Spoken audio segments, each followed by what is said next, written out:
Good morning, everybody. Thank you for attending this meeting. My name is Luciane De Lazari, and I am the Vice Chair of the Commission on User Experience. This is a joint commission workshop promoted by the User Experience Commission from the International Cartographic Association, together with Commission on Cartography and Children, Commission on Maps and Graphics for Blind and Partially Sighted People, and Commission on Open Source Geospatial Technologies. User experience describes the set of concepts, guidelines, and workflows for critical thinking about the design and use of an interactive product, in our case, a map. Moreover, the Commission on the User Experience has its focus on user studies and usability research in cartography. This is the context of this workshop, to bring together different users and discuss the usability aspects that pervade the different commissions. Our speakers are Dr. Robert Roth, Chair of the Commission on User Experience from the Department of Geography, University of Wisconsin-Madison. Dr. Carla Sena, Chair of the Commission on Cartography and Children. She works at University Estadual Paulista, Júlio Mesquita Filho, Unesp. Dr. Valdirene Ribeiro, Chair of the Commission on Maps and Graphics for Blind and Partially Sighted People. She works at University of São Paulo. And Dr. Silvana Felipe Cambuim, Chair of Commission on Open Source Geospatial Technologies.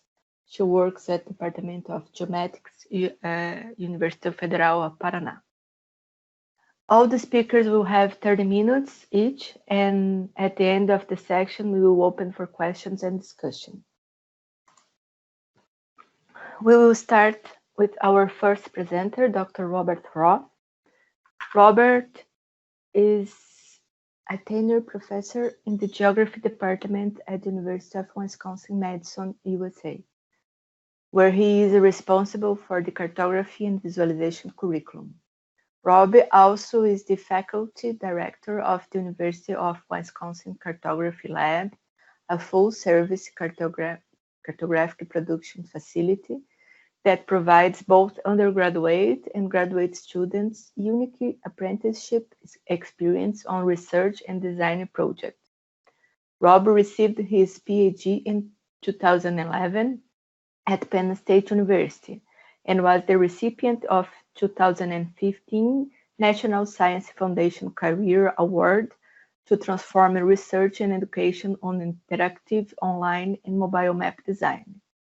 His students have gone on to work at Apple, Esri, Google, National Geographic, the New York Times, the Wall Street Journal, Uber, and numerous federal agencies in the United States. Robert currently serves as the chair of the International Cartographic Association, Commission on the User Experience and the section editor for Cartography and Visualization in the Geographic Information Science and Technology body of knowledge. So thank you again, Robert, for attending this meeting, and the time is yours. Thank you. So as Lucine introduced, my name is Robert Roth. I was asked to give a broad overview of what usability for all might mean to our commission on the user experience. And as I was researching this topic and thinking about the concepts that I want to introduce to frame discussion, I came back to this concept of inclusive design. And so we'll be asking today, what does an inclusive cartographic design look like? Quick background on our commission. The Use Commission was first established in 1984. And so here focusing on map use versus map design. I'm sorry, Rob, I'm not seeing your screen. I don't know if anyone is seeing, but I can't see your screen. No, okay. Let me see. Yes, now it's okay. Were you seeing it? Can you see the slide? It's in the PowerPoint mode and not in the presentation mode. Okay, so now can you see the presentation mode? No, I can't see. Do you have two screens? I do not. I only have one screen. Because it's black. When you put in the presentation mode, everything is black. Yeah, black. Maybe when you share it, you could share all the screen, not just the PowerPoint window. I think you have to share your desktop window and then put in presentation mode. I'm building so many new skills while working remotely. So let's see. Yeah. And apologies if I'm a little backlit. It's 7 a.m. here. I'm in Texas on the Gulf Coast, so just waking up. I'm sorry about that. I think the light will come as we continue. Yeah. Okay. Now can you see my presentation now? Yeah. Yes. Okay. Excellent. So the Use Commission was established in 1984, and we've had continual commission status excepting 1999 to 2003. In 2003, we were reestablished under the purview of Corné van Elseker and refocused on usability and user-centered design versus map use. And today, we have reorganized around, as Lucine said, this topic of the user experience. And I'll give a definition of user experience and how it relates to other topics related to inclusive design in a few minutes. So I was thinking about the main intervention that this group could come today, and I kept coming back to our meeting in Curitiba, Brazil. Our commission has a long history of collaborating with other commissions around kind of 1 to 2 day workshops, often after or before a different conference. And so the probably most meaningful experience I had as part of this commission was when I was vice chair and Lucine was the host in Curitiba when we held a workshop to envision the future of cartographic research. We had a collaboration with Cognitive Visualization, Geovisualization, and the Map Design Commission. And this led to a white paper, a research agenda on user studies in cartography that had broad participation across the world. You can see 11 authors, I think something like 8 unique countries. And in the paper, we discussed 2 tensions facing user studies or user research generally in cartography. The first is one I won't talk much about today. It's the difference between qualitative and quantitative research and how we are beginning to roll in or triangulate a variety of new methods for cartography. And we open talking about this tension. One that I do think is relevant to the topic of inclusive design is a second tension we were seeing between basic science and what we were calling user-centered design studies. And so here, basic science, the entire 20th century of cartography was focused on large sample sizes, simplified materials, and simple tasks with the goal of generalizability, where we could have a finding and apply it to all map designs. Today, our commission is really interested in basic science still, but also in these emerging user-centered design studies, where we're using small sample sizes, real-world materials, and complex tasks. And the idea here is to document the entire design process so that we can transfer insights to potentially similar contexts. In the paper, as we open up, we kind of talked about this as a distinction between traditional cartographic research, so focusing on quantitative studies and generalizability, and these kind of new empirics, these new user studies that are qualitative by most part and are focused on transferability. This is how I started thinking about today's topic of usability for all. In the past, in sort of the 20th century focus on communication in cartography, we were trying to study the quote-unquote average map user.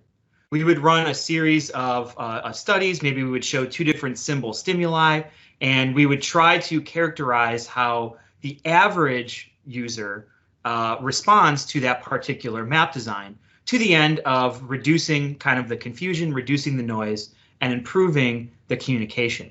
And so much of our cartographic recommendations are focused on the middle of the bell curve in terms of a scientific approach, the middle of this normal curve, right? When it comes to user-centered design studies, we're often more interested in the margins. We're often more interested in the groups that are not defined by the average, but instead trying to extend the user experience into these margins, effectively to have usability for all. And so in a lot of ways, this new paradigm, this user-centered design paradigm, is changing the focus from the average user and instead thinking about the margins. And colleagues in data feminism are saying this is the only way forward, that designers should look first at those who are in the margins, who are not included by these big generalizable scientific studies. The people pushed to the margins in any particular design context demonstrate who and what the system is trying to exclude. And arguably, by focusing on the middle point, by focusing on the average user, our own science in cartography has excluded a large number of people or pushed a large amount of our user group into the margins. And if you haven't read this, this is one of the most influential books on my thinking in recent times, Data Feminism, that is really thinking about new ways forward that are more inclusive and that treat those that are in the margin explicitly. And so as I returned to this paper and as I was thinking about my wonderful time in Curitiba, I'm really starting to think that what we set forward here a way of both still doing that design for the average map user, but also finding new ways to engage with the margins. And this framework that we put together in the opening of the paper, I think includes room for both. One of the reasons why I'm really excited about this is that time and time again, we found that designing for the margins improves the experience for all. This is an initiative by Microsoft that I really admire called the Inclusive Design Toolkit. And their mantra is that we first need to recognize exclusion. We need to recognize that much of our science is focused on the averages and deviation from the mean and not focused on the outliers, not focused on the margins. We also need to realize that when we solve for one, we can extend that solution to many. And I love this iconography on the right here. If you think about a mobile device, right, you want to have that mobile device be activated so you can hold it in one hand so that all of our interactions are thumb-based, right? And of course, that is extremely important when there's a disability where you cannot use one of your arms. But situationally, we often have some sort of either temporary or situational inability to use that hand, right? You might have a temporary injury that now because you have a cast on your hand, are forced to just use the one hand again to interact with your device. Or say if you're a new parent, a context that is certainly something that often isn't considered in a very male-dominated sort of scientific approach to cartography, you exclusively are holding the child and on your phone at the same time.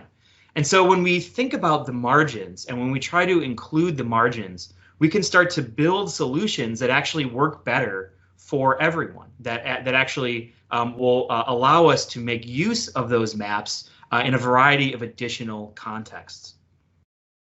And so to me, when I might have pitched this as usability for all as this new empirics, but I think it's a way to think about both science and practice, both this sort of traditional generalizable quantitative approach and this emerging user-centered design studies. And arguably, I think a big way forward for cartography, for new research, is not just to repeat the science that we've already done over the last 50, 75 years, but to think about redesigning the study to explicitly consider the margin. Okay, so again, Lucine asked me to provide some broad introduction to some concepts. And again, I'm bending this towards our commission. I'm going to make some connections to the other commissions, but I didn't want to go too deep there. I really want to learn from the expertise in the other commissions around usability for all. So I'd like to start with the concept of universal usability. This was a concept that was really popular in the 80s and 90s. This idea that, you know, as long as we consider usability, eventually every tool will be useful for everyone. And I introduced this by contrasting Google Maps and Esri's ArcGIS Pro. In terms of the total volume of time, these are probably the two most heavily used maps, interactive maps, currently available today. Google Maps, you interact with it maybe for 5 seconds at a time, but everyone in the world is using it. ArcGIS Pro, maybe there's only, you know, a couple 100,000 people working on it, but they use it every day, every second of their life, right?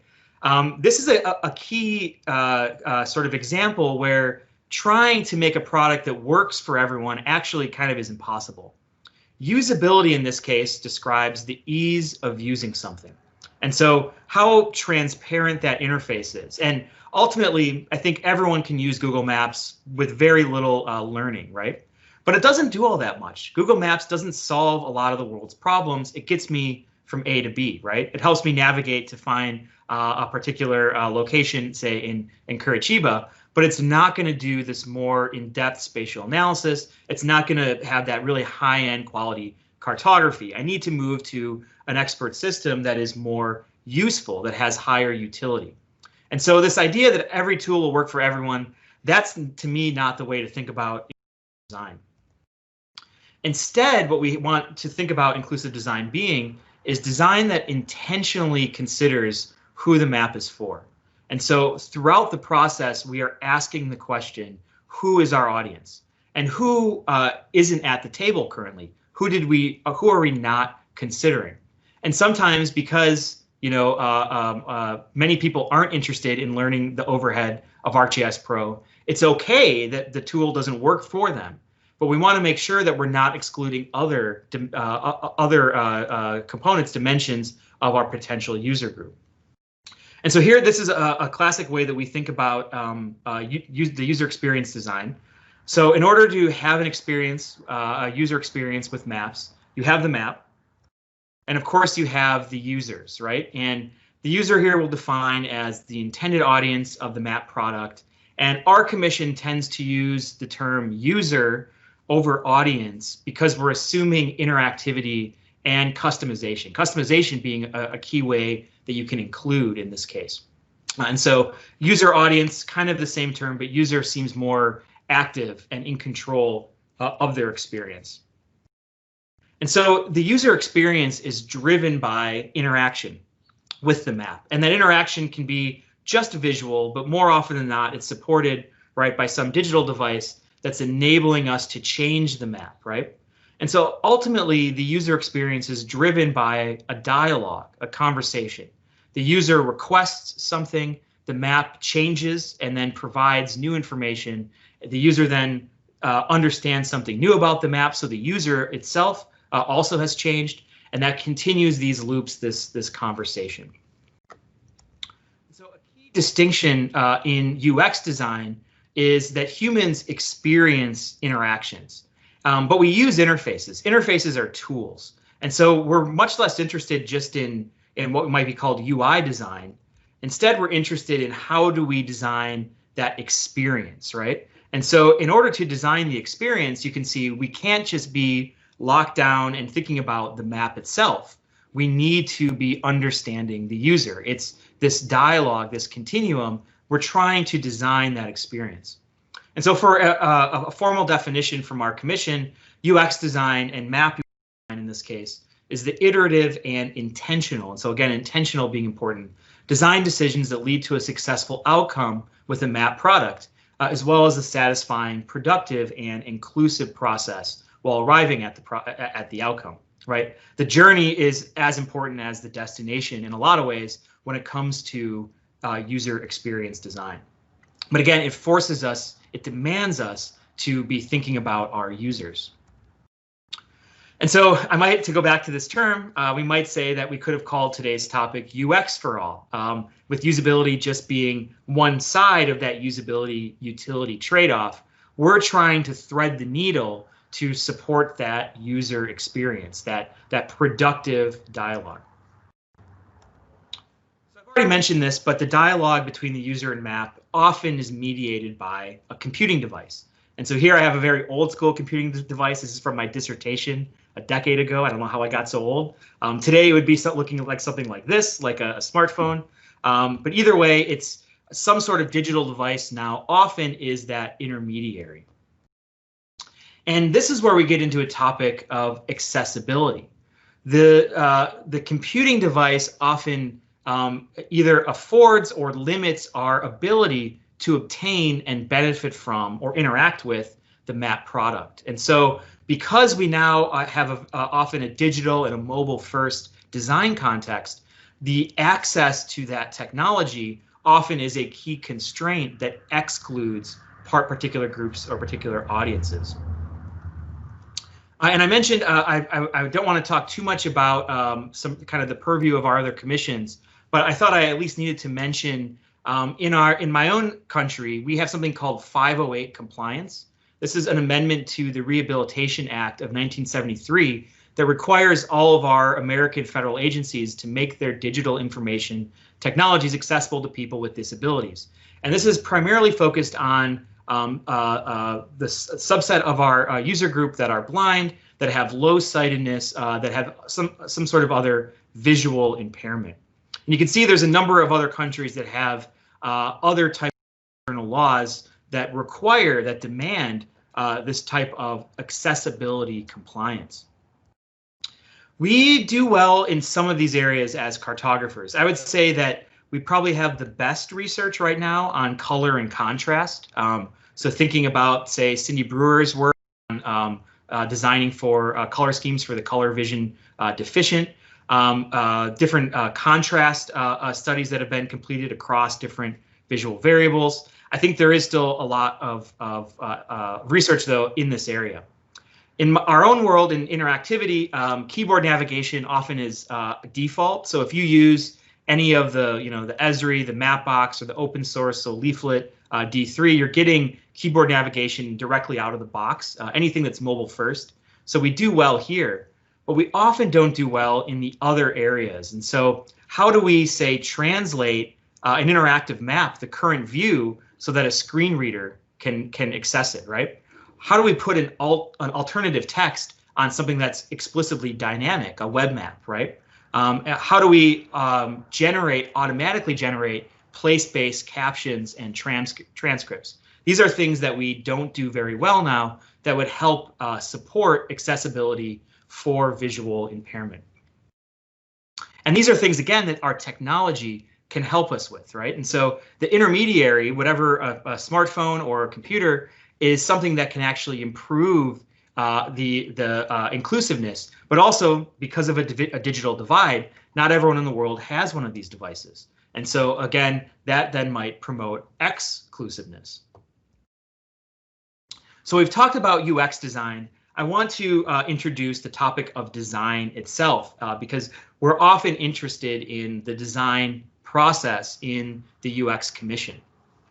And so when I introduce design to my students, I love to introduce this diagram. This is one of my favorite figures. It's just, to me, so relatable, so compelling, called the design squiggle. When my students have to identify a final project topic, it's what they're doing right now in my classes, they struggle at first, especially their first time, because it's the opportunities, the possibilities are boundless. They could make a map of any topic anywhere in the world, right? And their minds are going in all sorts of different directions, right? Somewhere in the middle of that design process, they begin to start to formulate or crystallize their design idea. And once you've gotten that design sort of vision in place, that's when you can execute. And so if this is a timeline from the beginning of the process to the end, often our design is highly iterative early on. And I tell students that half of the work you're going to do in this class is not with ArcGIS Pro. it's with research, and it's with trying to find data that actually is going to help tell that story. Seasoned cartographers will try to simplify or streamline this design squiggle into a set of cycles. And so that in order to try to have milestones or deadlines, we'll have what are called development cycles or design cycles, where we will think about the concept and then implement, and then reconsider the concept and then implement something new, and so on. But the design, the squiggle part, coming first. Unfortunately, in practice, we often get the squiggle backwards. And my students do this as well, where they think they're going to map one thing, but then realize, well, actually that map, it doesn't need to be a map. And then at the very last second, they start grabbing at various other ideas, right? This is often how many cartographic firms, especially startups, unfortunately work, where they implement something quickly. They get a minimum viable product available and then realize that it doesn't quite work for various reasons. And so they start to revise. And with each cycle, they're revising and they're adding more functional scope. They're laying on new features, new different data sets, whatever. Until the end, they've completely lost their design. Right? They are essentially have no vision in this case. And this leads me to come back to the bell curve. These cycles of development often occur in order to react to this really famous tech model called the Rogers adoption curve. This is a model of how new design or technology innovation reaches its users. And I'll preface this, it's a highly problematic model. But if you are in a computer science program, you're likely to be taught that you are the innovator. And so you have this brilliant design, so you effectively are on the margin, right? You are always going to get an early set of adopters. And so there's always going to be a group of people who are really tech savvy, are interested in new designs, and will immediately adopt your technology. The difficult part then in the next design cycle is reaching the early majority. And so the focus of the Rogers adoption curve is, again, on the middle of the bell curve. How through these different cycles can we first pacify the early majority and then activate a late majority? And to Rogers, this kind of classic model, essentially they would say, don't worry about the margin. Don't worry about the laggards. They're never going to adopt your technology anyway. And so you're trying to get at the middle. In a business standpoint, you're trying to get at the largest possible user group, right? But again, what that does is it leaves people behind. And it also it comes from a design standpoint where the innovator seems to be the first user. But you are not, the designer is not the user of the product. And your stakeholders, your early adopters, are not the user of the product. And so what this type of thinking actually does, where we keep implementing and then we say, what features does the early majority want? So we'll implement those. Which one's the late majority? We lose the entire margin. And I love the inverted squiggle here because this is, to me, where all the fun stuff is. The squiggle is the creative part of cartography. It's finding those unique, customized. This type of a model, we lose the margin and we ultimately exclude. And so our commission has promulgated an alternative model that includes user evaluation early and often in the process. We call this a user-centered design process, where we have iterative and intentional designs that include users throughout. And we often say it's better to focus on formative versus summative studies. So formative being early in the design process, summative being late. Often at the very end, all you can really learn is if it worked or not. And then if it didn't work, well, you just spent 6 months developing this mobile app. You really can't go back at that point, right? Also, really emphasize beginning design before you draw any interface, before you collect any data, to conduct a needs assessment. This is something that my mentor, Corné van Elseker, always talked about is really important, is to understand the user's tasks, what they want to be doing, how their current tools are not supporting their needs, and then to use that to define the user group, right? And so here we often in user-centered design would say, okay, this is helping us partition. We know that we're going to not be including maybe a general audience because we're focused on specialists, Maybe we're trying to target a general audience, so we're not going to be focusing on specialists. This is a stage I would argue that we can really think about who we are excluding, not just that classic specialist general audience dichotomy, but who might we be excluding in terms of race, in terms of gender, in terms of culture, religion, in terms of language, thinking about in terms of visual impairment, accessibility, all these additional ways that we might be inadvertently excluding. And so one of the things that we're thinking through in my lab at Wisconsin is how can we make the design process more participatory? And I have to give a shout out to Megan Kelly, one of our senior PhD students, who's writing a fantastic dissertation, actually defending it next week. We're very, very proud of her, where she's seeking ways to have a greater degree of user participation, and in particular thinking about how organizers and partners are not the actual users, how to make, in this case, the green line have a larger amount of participation throughout the process. And so modifying our traditional user-centered design process for greater amounts of participation. Okay, so I mentioned that Lucy mentioned that I'm the chair of the UX Commission. I also have been working with Menno Jan Kroc and Britta Ricker through the ICA on a special initiative to produce a textbook on mapping the United Nations Sustainable Development Goals. If you were at the ICA in Tokyo, Ayako Kagawa, one of our co-authors, gave a keynote talking about the emerging relationship between the UN and the ICA, one that I see offering cartographers a really great way forward to help with these sustainable development goals. As part of this, we wrote a chapter section. So here's a little sneak preview. We want this to be available ahead of the holiday, so it'll be in everyone's stockings ahead of the holiday. It's almost done. But here's a quick preview of how we're talking about audiences. And so again, audiences is maybe more broad, where it would be both static and interactive, but essentially users in this case. And our focus here is on individual differences. And we try to put together a checklist or a rubric, an analytic tool to help us think through, are we being inclusive? And what we focused on so far in my discussion was really on accessibility. So different barriers to obtaining and benefiting from the map. And so participation, visual impairment, disability, and that digital divide. So even though our technology can help promote inclusion, it's still not everyone has access to that technology.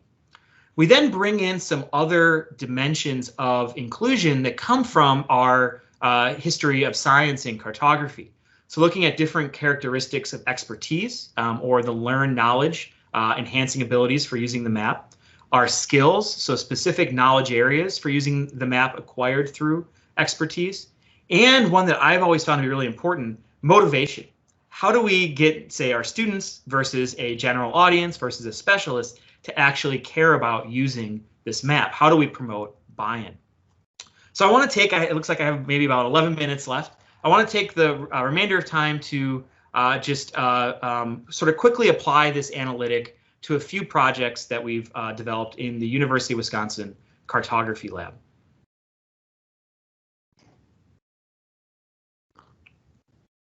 Okay. The first interactive that's no longer online, unfortunately, so I have a little bit of an older screenshot, but one that I really learned a lot from was the Bad River Watershed Wikimap. This was a tool developed by a former PhD student of mine, Carl Sack, that allowed for residents of the River Watershed to contribute data. And there's a couple unique contexts here. One, the Bad River, it's a river in the state of Wisconsin, so in the United States, that also runs through a Native American reservation. And so a key part of this study was how to bring the voices from this indigenous community to a more public sort of perception. Second, upstream is an iron ore mountain. You can maybe see slightly the ridge here. That there was a proposal for an open pit mine. Open pit mining is disastrous for the environment, And because it's upstream to the reservation, there were environmental concerns that actually a lot of the sustainable harvesting, there's a lot of rice paddies, a lot of berry harvesting, hunting gathering in this location would actually be decimated by the mining. And so Carl developed this wiki map to allow both citizens in the area and also folks from the reservation to contribute additional values. So each one of these circles is a point that has been added to the map, and then with a code on some sort of non-economic value. Because of course, the mine, the argument is this is going to bring a great economic boom to the community, but at the cost of recreation, aesthetics, wildlife, biodiversity, historic and spiritual value, and so on. And so Carl enacted a 6-stage, just like as we introduced, a 6-stage user-centered design process. And as part of that, he worked in the reservation to bring computing technology to the indigenous community. And so this is one of the traditional difficulties of overcoming the digital divide, right? So bringing this technology and actually offering technology training so that the community could make use of this tool, but also to make use of computing technology to advocate for themselves in multiple other ways moving forward. And so here we have Carl working on the Bad River Reservation. And this work actually produced a series of maps that helped articulate all of these non-economic values in the reservation.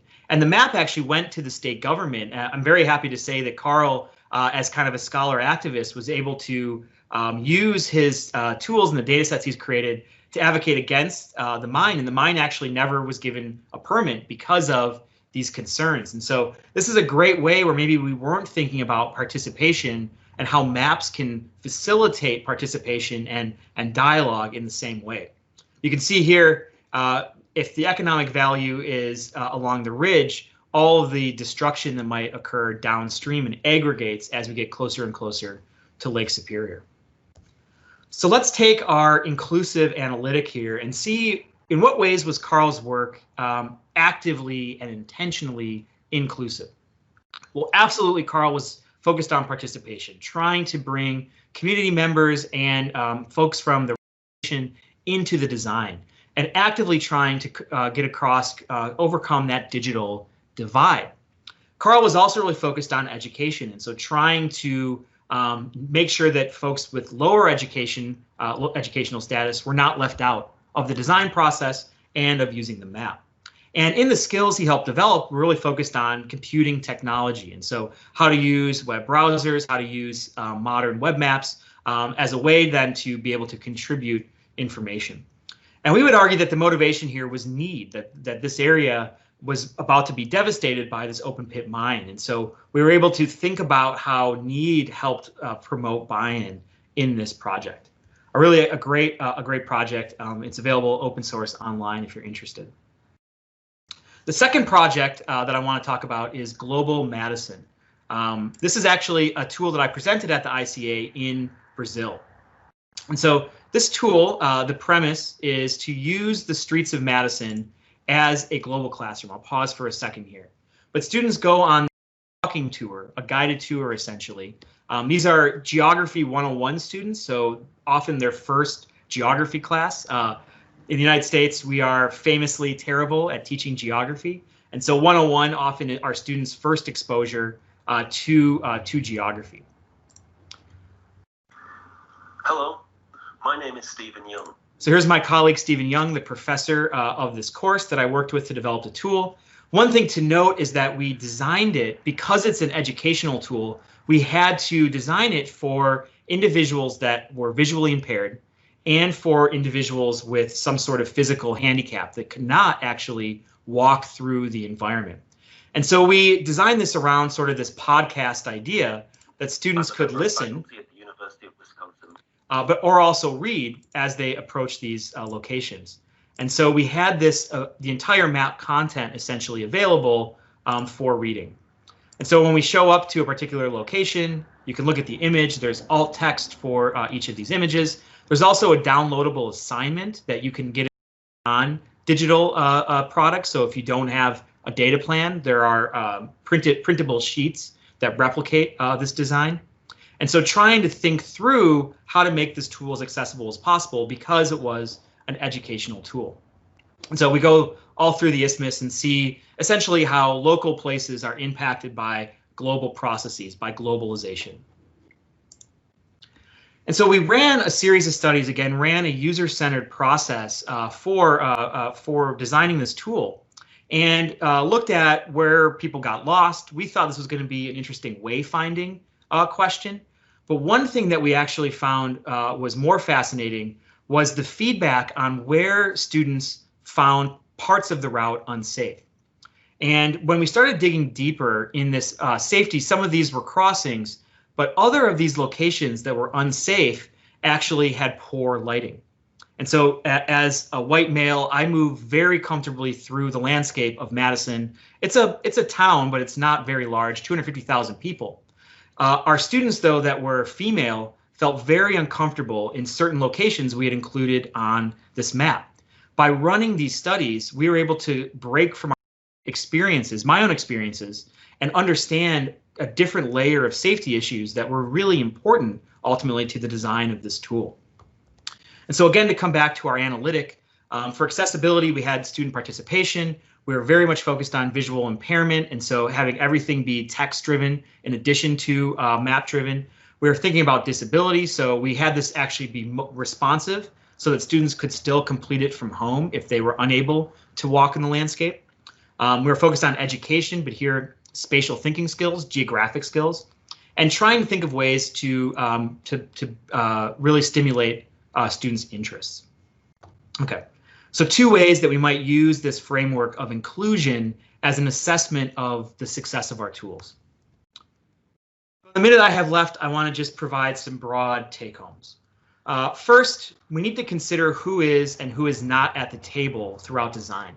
And again, remember that designers, so you, the cartographers, are not users, stakeholders are not users. User-centered design demands inclusion. We also want to be designing from the margins, as consideration of individual differences leads to more robust experiences for all.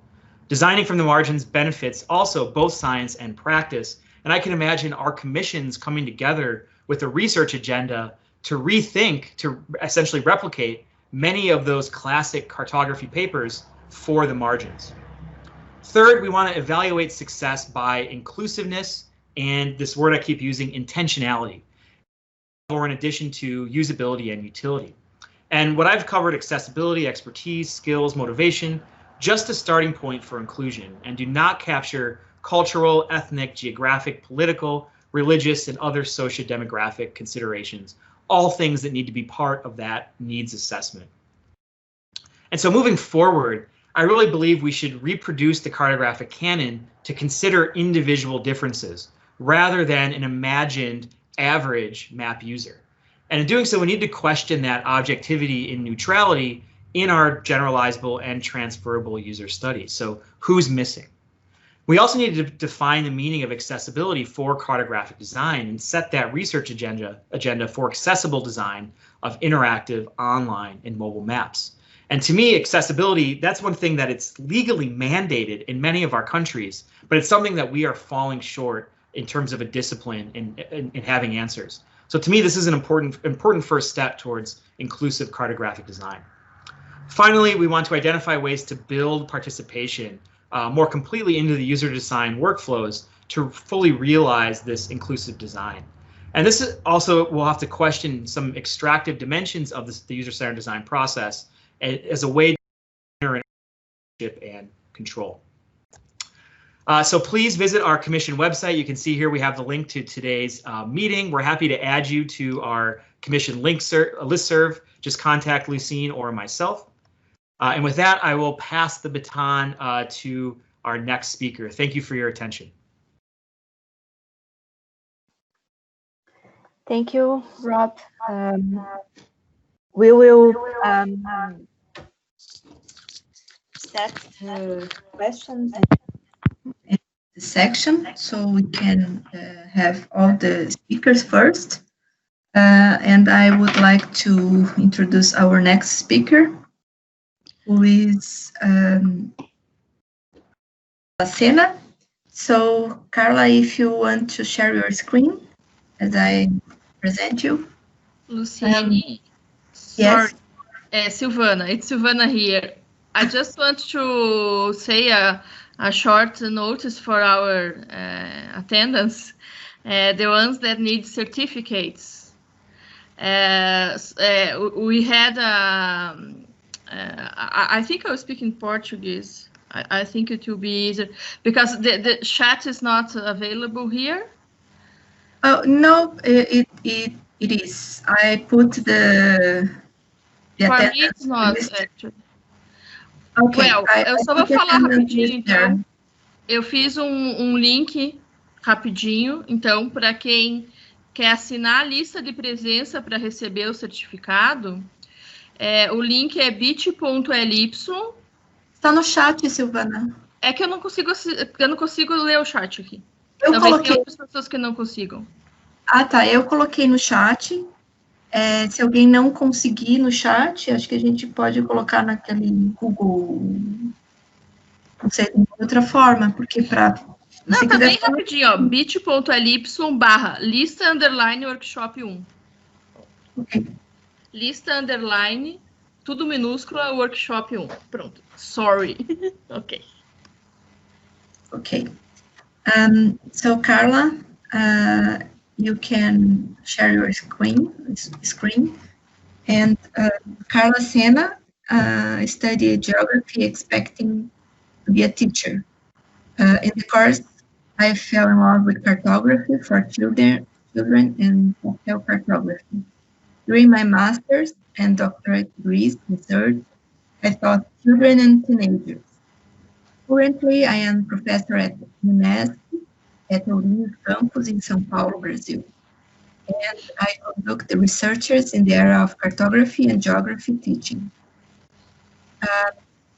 Chair of the ICA Commission on Cartography in Children and the leader of the research group on school cartography in Brazil.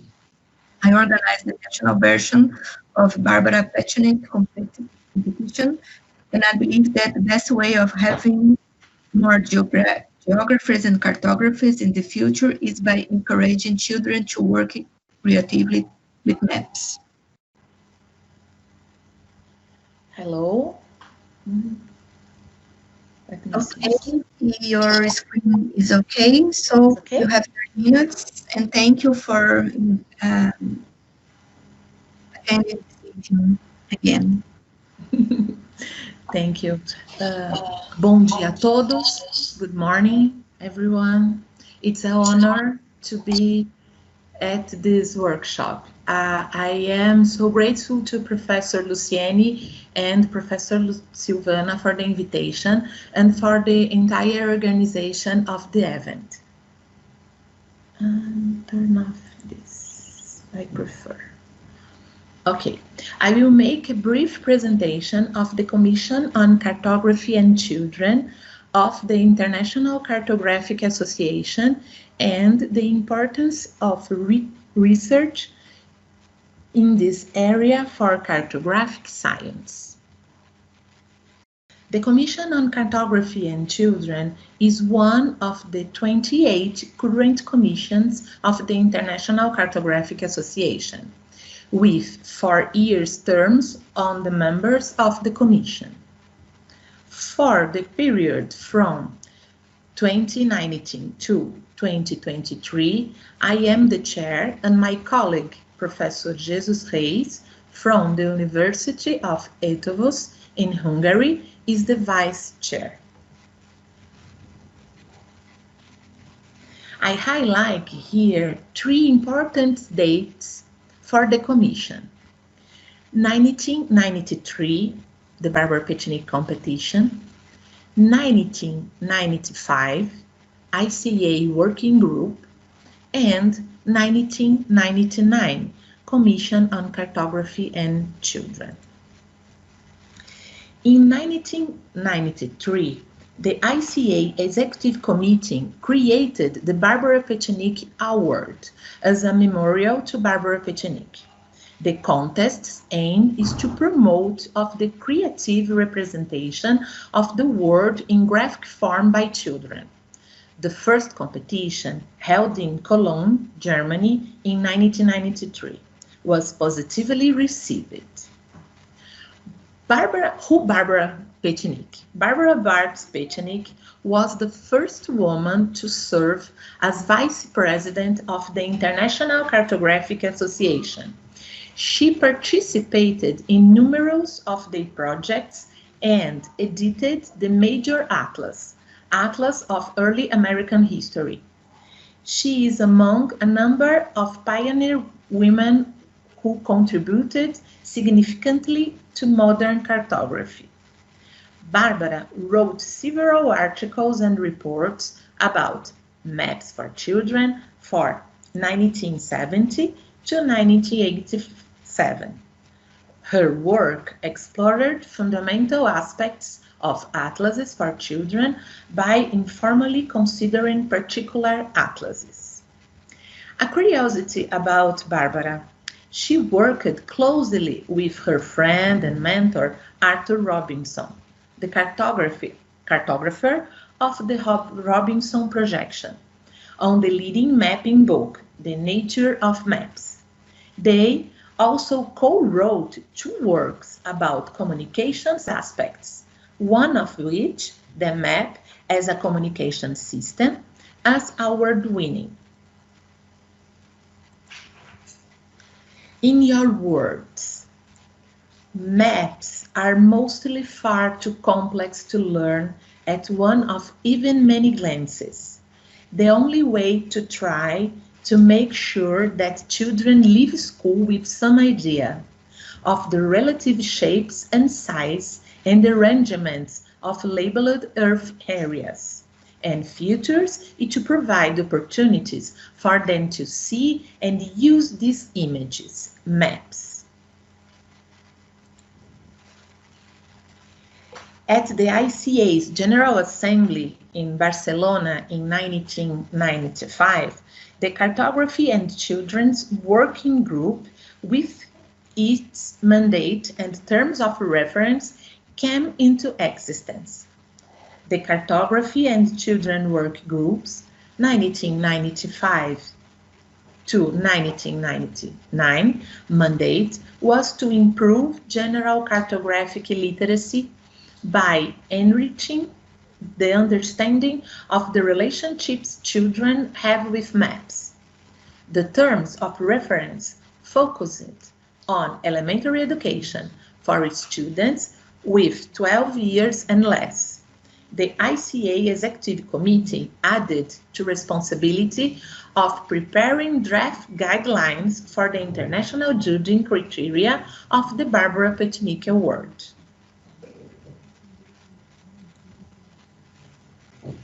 At the ICA General Assembly in Ottawa, 1999, the Cartography and Children Work Group became a commission with a new mandate and terms of reference, expanding cartography studies also for young people, thus reaching research with maps and high schools.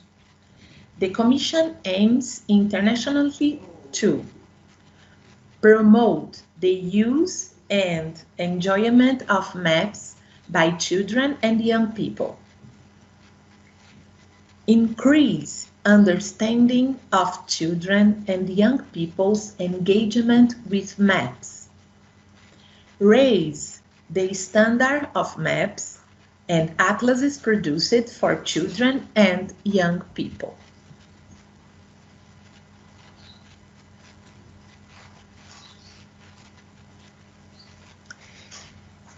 In 2019 to 2023, it will further these aims by disseminating to outcomes of research into map use by children and young people. As an example of these activities, in 2019, we held the pre-conference joint ICA workshop on specific users in Tokyo. In 2020, we contributed to the organization of the Cartography Colloquium for Children in Brazil last week, and Commission representatives participate in Eurocarto and now in this workshop. Since 1995, there have been cartography and children sections at ICA Conference, as well as commission and collaborative joint commissions seminar, many with published proceedings. The works reveal an abundance of topics that are related to enhancing the abilities of children and teachers as makers and users of maps, to solve a variety of special problems of concern to children. These include theoretical issues and concerns associated with cartographic literacy, teaching philosophies, international teaching practices and classroom experience, teaching materials and impact of changing technology and multimedia advances. The picture shows the participants of the commission meeting that took place during the ICC in Tokyo.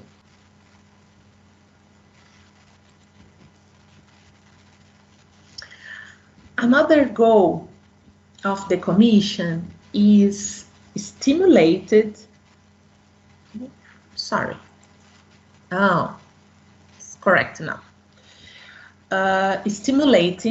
a debate on the different aspects of cartography for children in interest of collecting and publishing the research results.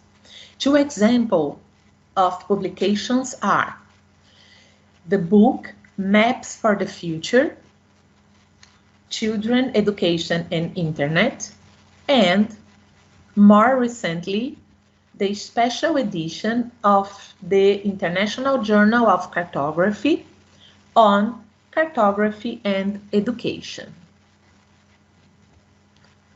Publish is very difficult, but we try. Okay.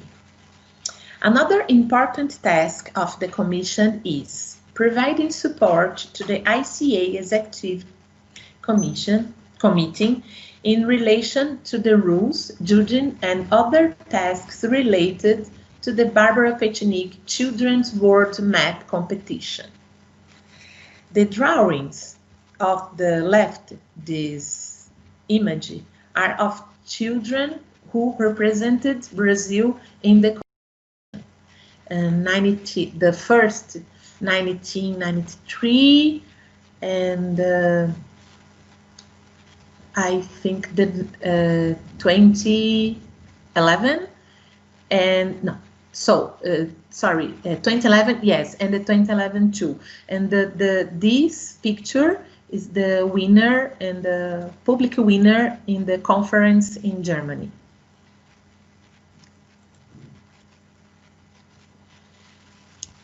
The competition is organized every 2 years in a national round in all participating ICA member countries. The national winners are selected, which are displayed during the International Cartographic Conference, where the international winners are selected. The award drawings can be submitted to international organizations, UNICEF or others, for consideration as greeting cards or other publication. The Commission organized and published 5 books with selected drawings, in addition to posters, calendars, and other publications. In 2021, we will publish the 6th book, which for the first time will be into 2 languages, English and Spanish, the world drawn by children.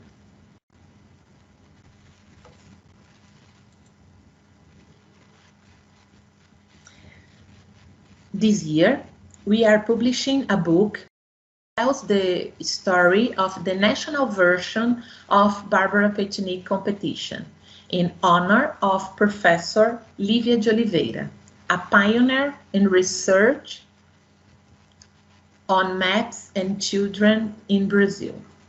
The book brings the drawings that represented Brazil since 1993 and the winners in annual competition.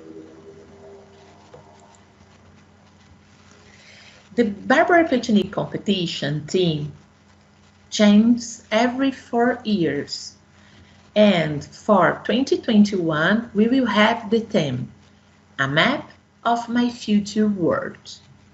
I love this theme.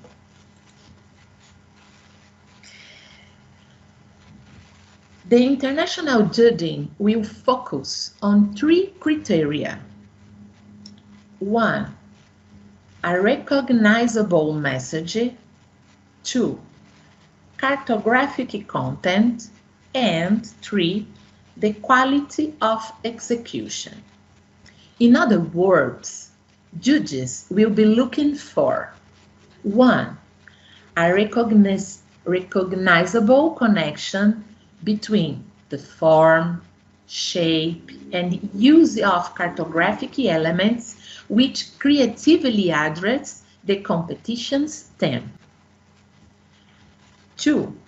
The recognizable image of all or a large portion of the world in which the shapes and the relative locations of land masses and the oceans are correct as can reasonable by expected for the child's age and within the context of the system of projection used. And 3. Appropriate cartographic elements such as symbols, colors, names, and labels.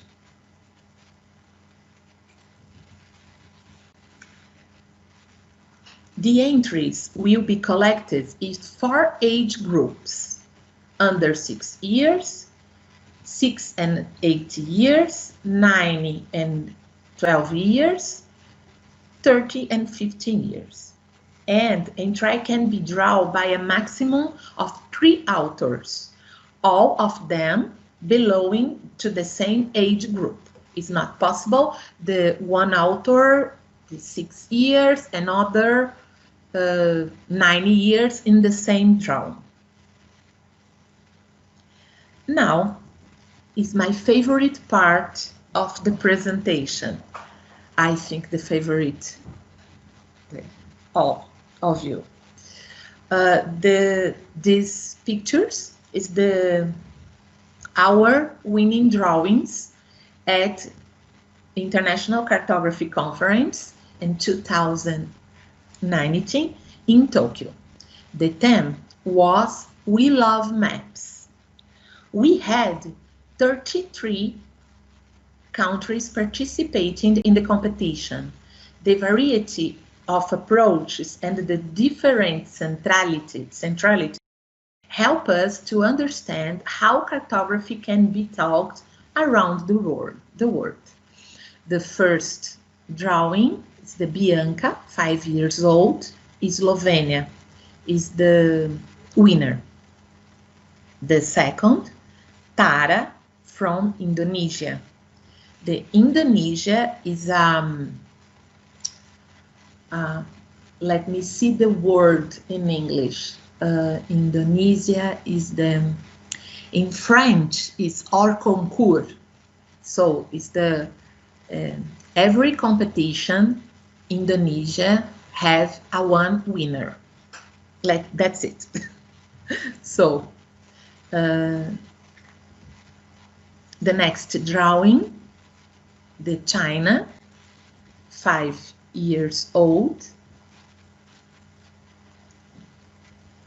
and the right side, the Liepa from Lithuania, 7 years old.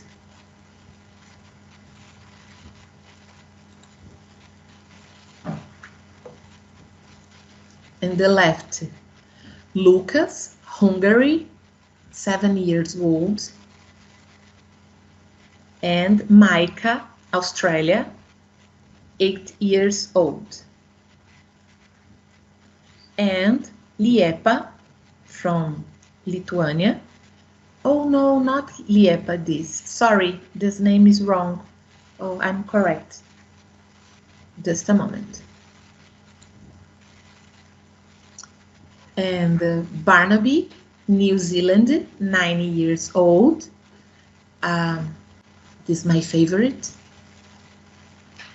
And Hand from Turkey, 9 years old. This drawing is in pen, only color pens. It's very beautiful. Oops. A problem to the image. Let me see the next. Oh, sorry. Just a moment, please. I don't know. Just a moment, please.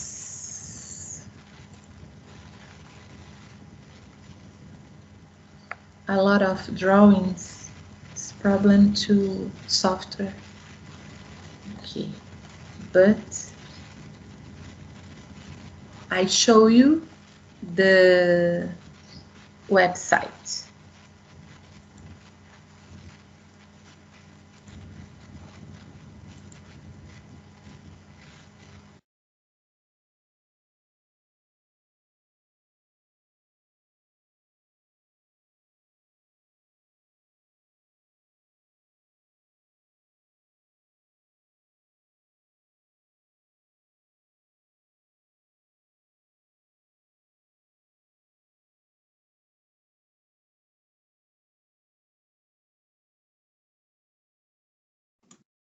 Carla, não estamos ouvindo você agora.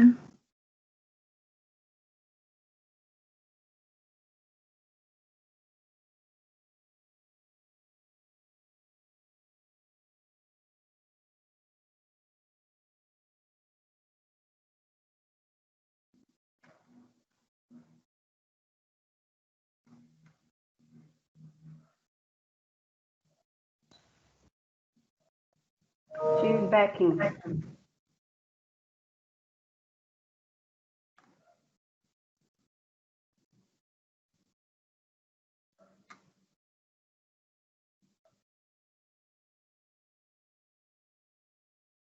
She has some problems with internet. Ok.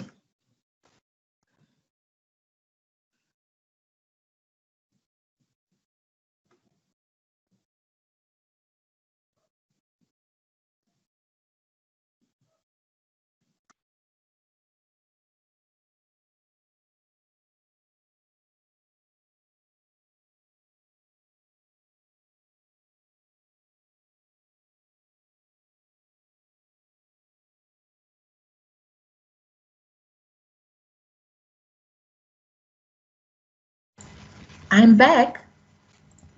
Sorry. No problem. We can. Sorry, the connection. Okay. I'm return the presentation.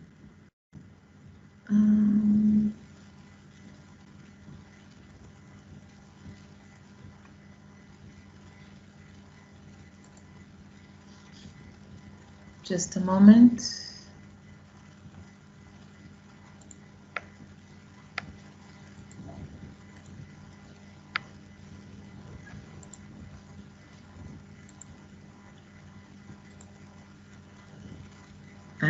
Yes.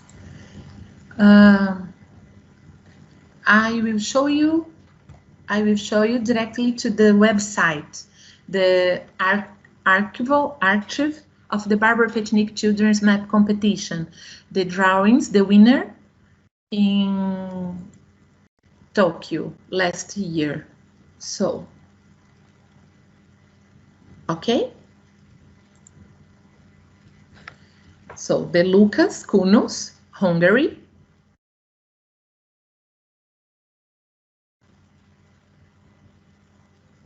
The China. Hand from Turkey. This drawing is beautiful. The Micah from Australia. Pay attention the title. Treasure Map of My Dog. So beautiful.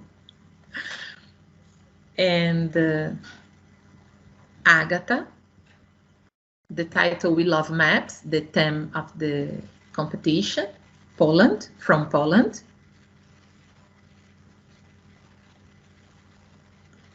This is amazing. The Hada from Bulgaria.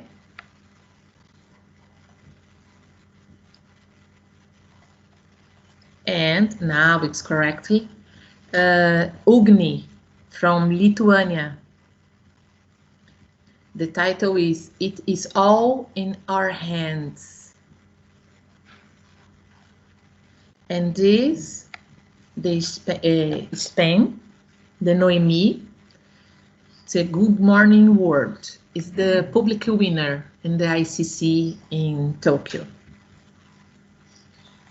And this, I will show you. Oh, one more. The Korea, the king from Korea. And let me see. Oh, this is show you. Okay. And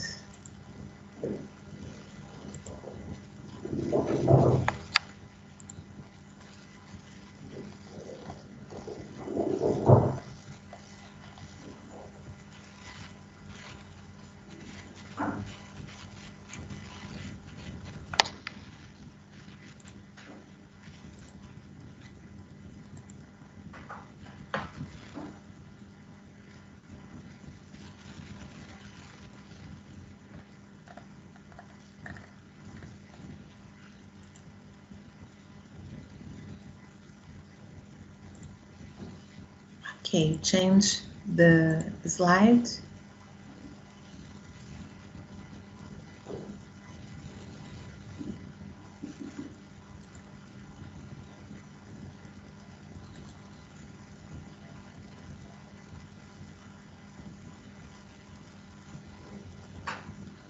Slow. You see? Yes. Okay. So, the research field in the area of cartography and children is very broad, and with the insertion of geotechnologies in daily life, new research fronts are opening up and demanding efforts to understand the impacts of these changes of the learning of children and young people. So this is the problem. I show the website. Some of the reference used for this short presentation. And the Commission's job is to disseminate cartography to children and young people around the world. So follow us on Facebook and Instagram. If you want more information, visit the Commission's website or send me an email. Thank you, and sorry the problems in my presentation. We test, so I don't know what's happening. So thank you so much. Thank you, Carla. Problems are common. Don't be worried about that.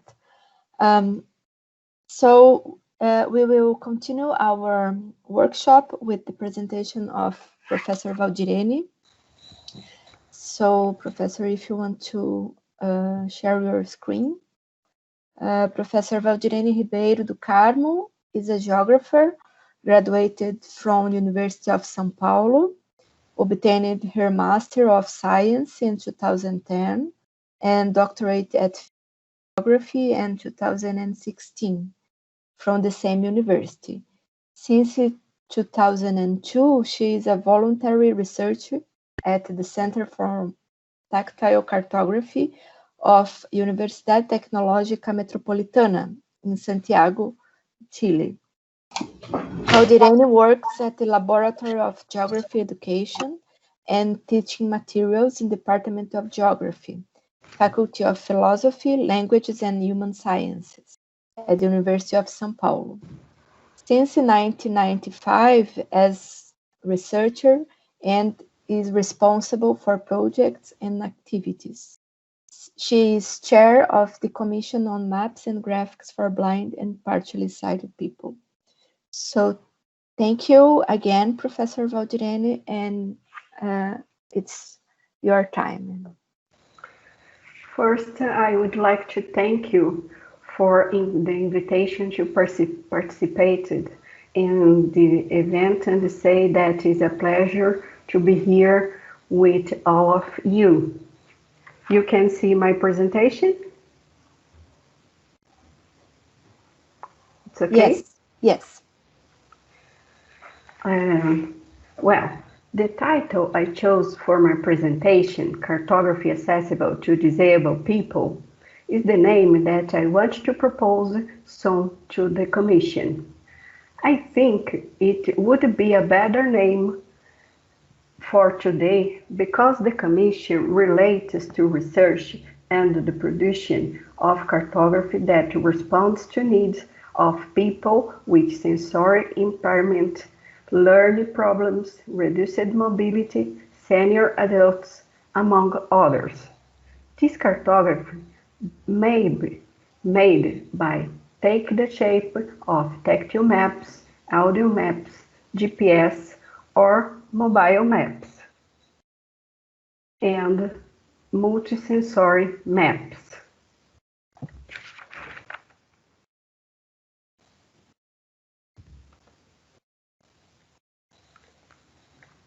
To start, I would like to talk a little bit about the history of tactile maps. Tactile maps have been produced and used for a long time. One of the oldest surviving tactile maps belonged to the blind composer and singer Maria Teresa von Paradis. It's an ordinary map printed in several colors with embroidered border threads making roads, watercourses, frontiers, and places, while different sizes buttons indicated towns and cities. Dated 1800s, the map is in the Museum of the Blind in Vienna. That is an interesting story. She was Maria Teresa von Paradis was a accomplished Austrian musician who was blind. She gave piano concerts throughout Europe. Maria studied the tactile maps made for her boyfriend to prepare for her travels. Threads placed over the road lines on a map indicated the route that she would be traveling. Beds represented the cities where she would be stopping. This slide shows the tactile atlas printed in the 1800s of Perkins School. During the 19th century, European schools developed a variety of methods of producing tactile maps. Special pin cushions were designed with which students could reproduce geometric patterns and simple outline maps. In the United States, the first efforts at tactile map production were those for Samuel Gridley Howell of the Perkins School for the Blind in Watertown, Massachusetts. His work resulted in the publication in the 1800s of a tactile atlas of the United States, which contained the first tactile maps ever to mass produced.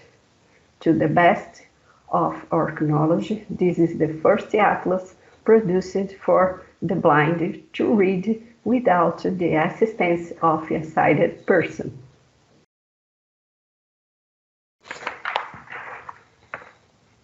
This slide shows a map of the state of São Paulo to caved in wood of the beginning of the 20th century. In Brazil, geography was presented in the curriculum of the Benjamin Constant Institute, which is the first school for the blind in the country. Since the beginnings of this story, and it's possible to find the historical reports to description of maps in relief made in wood and tactile globes made of iron. Many of these maps are preserved and available at the Benjamin Constant Institute Museum. I think it's also important to bring a definition of tactile cartography. Tactile cartography is an area that is dedicated to research on the production and the use of cartography representation adapted to specific needs of the people with visual impairment, but they can and should use it by everyone, enable one inclusive and learning apprentissage.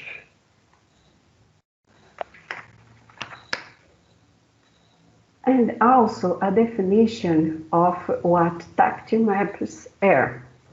Maps are graphical representation of space, and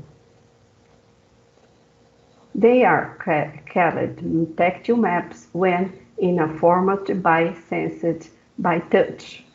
There are two main groups of tactile maps, based on the proposed scale and features: orientation and mobility maps, and geographical maps.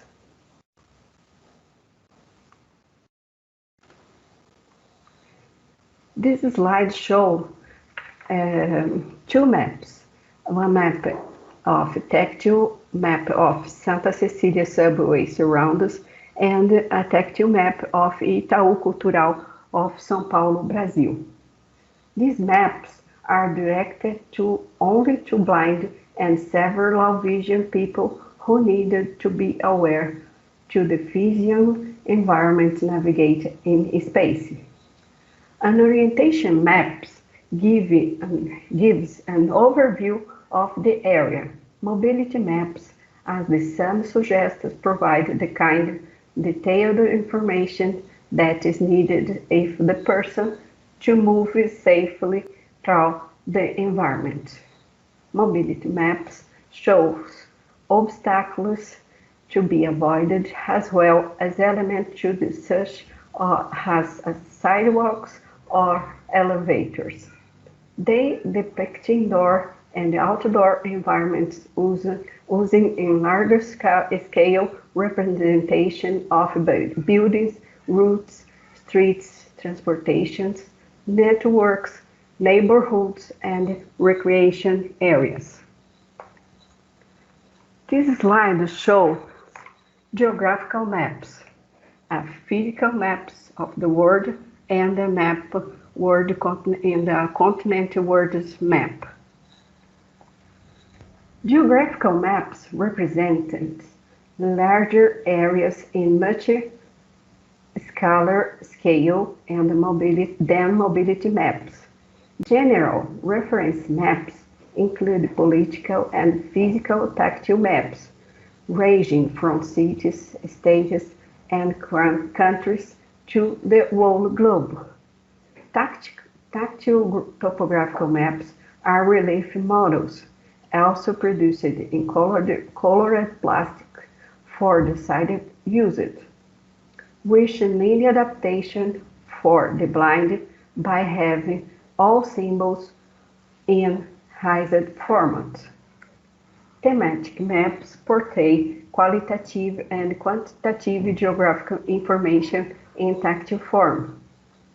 They show the location, pattern, and structure of geospatial data on a wide variety of themes, such as population, industry, climate, and distribution of vegetation, at all scales from local and regional to globe. These types of maps are important teaching researchers at schools, and they should be directed to all students, not only to those with visual impairment. At this time of innovative digital technologies, old-fashioned tactile maps still have an important role inside the classroom. Tactile maps can be used with 3D models with or without sounds, as motivating and interesting strategies for geography teaching. Understanding the importance of the tactile cartography, in August 1984, the International Cartographic Association established a commission tactile mapping with the objectives of to foster production of tactile and low vision maps as a part of national mapping program of every ICA member country, to involve cartographers in tactile and low vision mapping to make cartography the focus for all disciplines and agencies involved in tactile and low vision maps. Before talking about the goals we established for the period from 2019 to 2023, it is important to say that our vice chair is Professor Alejandra Coll from Chile. We proposed a plan of the Commission to disseminate information about cartography accessible to disabled people to the EICA member nations through publications, joint meetings, seminars, and website. To coordinate activities with commissions of other international organizations according with the interest of the aim of the objectives of the ICA. To coordinate activities with other ICA commissions for the purpose of sharing experience, adding to adapting and building up the potential of geocartographic knowledge in the various forms of multisensory expression. To continue the implementation of the ICA Third World Police, by providing experts for workshops and in developing countries requested about cartography accessible to disabled people, to encourage and support underrepresented groups to take an active role in professional activities and or associations at national, international level. The next slide shows the work of the Commission and courses for teachers in many parts of the countries in Latin America. The Commission on Maps and Graphics for Blind and Partially Sighted People offers diverse courses in partnership with researchers from the Tactile Cartography Center at the Metropolitan Technological University of Santiago in Chile. This slide shows a course in Chile in 2018 the professors are doing many activities with the tactile maps. In this slide, we can see photos of a course in Dominican Republic in 2019.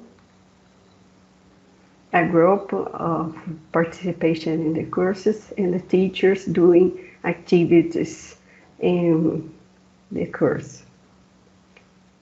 This slide, we can see a course in Ecuador in 2019.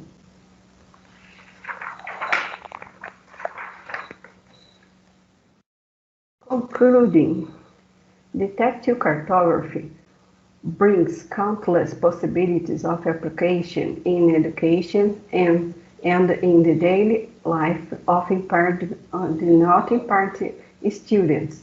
Thus, it contributes for the visually impaired students have the same opportunities as the individuals who can see. The utilization of tactile graphics representation in regular classes is beneficial for all the individuals. The seers are able to understand better the three-dimensional representation, and the visually impaired students feel totally included. Despite the importance of these maps, I think they are still underused, at least in countries outside the richest blocks. So the Commission has a longer work to in the coming years to disseminate information about cartography accessible to disabled people. Here we have the references that I used and your contacts. For more information about the Commission and our activity, contact us and follow us on the social medias. Thank you so much. Thank you, Professor Valdirene, for your presentation. Now we will have our last presenter, Professor Silvana Cambuim. If you can share your screen. Silvana Cambuim is a cartographer and professor at Federal University of Paraná, chair of the ICA Commission on Open Source Geotechnologies, charter member of Geo, and vice chair Geo for All, Iberoamerica. She is head of the graduate program in geodetic science at UFPR and mentor of Youth Mappers chapter, Mapeadores Livres da UFPR, do capítulo do OpenStreetMap project. Her research interests are geospatial data semantics, analysis and visualization, spatial data infrastructures, collaborative mapping, user-centric geospatial solutions, open source cartography. She is passionate about the idea of cartography that's inclusive, collaborative, and for all. So thank you, Silvana, for accepting this invitation, and the time is yours.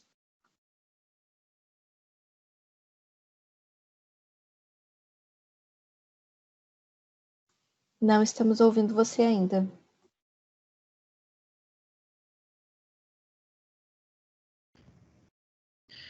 Now, okay, I'll just change my screen again. Can you see it? Yes. Okay. Sorry for that. It's the year of muted microphones. Thank you, Luciene, for the introduction, for organizing this workshop. I think it's very interesting. I am part of many organizations and networks, and I think it's always a challenge to make these bridges. So I think this is a great opportunity to all of us to talk about how open things can maybe help to bring this kind of open cartography for everyone and have a more kind of an inclusive cartography. So I start talking about the ICA Commission on Open Source Geotechnologies. It's kind of new commission compared with the previous ones. And the motto, it's building open source, open standards, open data research for bridging the digital divide. Our website, it's there, opensourcegeospatial.icaci.org. And I think I am involved with this commission since 2013. And I think it was initially thought about just open source software and as a kind of bridge between OSGeo and ICA, and later also with OpenStreetMap and all other open data initiatives. And one great big step, it was the Memorandum of Understanding between OSGeo and ICA that created the Geo for All network in 2011. But there are many dimensions to open, and that's the thing that I want to talk with you this morning. And one thing, the first thing that you think, maybe it's open source software. OSGeo was created in 2006. And GRASS, it is the longest running open source software for Geo, went open source in 1999, although GRASS is around since the beginning of the 80s.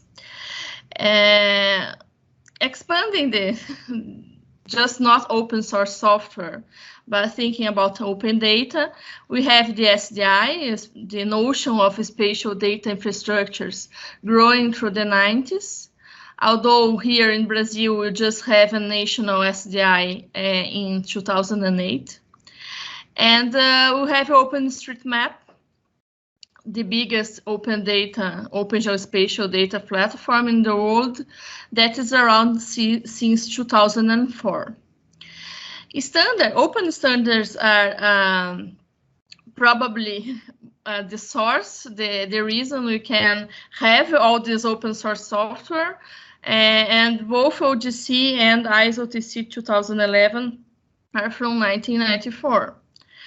So we see that these are kind of consolidated initiatives, but sometimes this kind of crowds don't talk with each other or think differently, have even different vocabularies. And I start here to talk more about open cartography.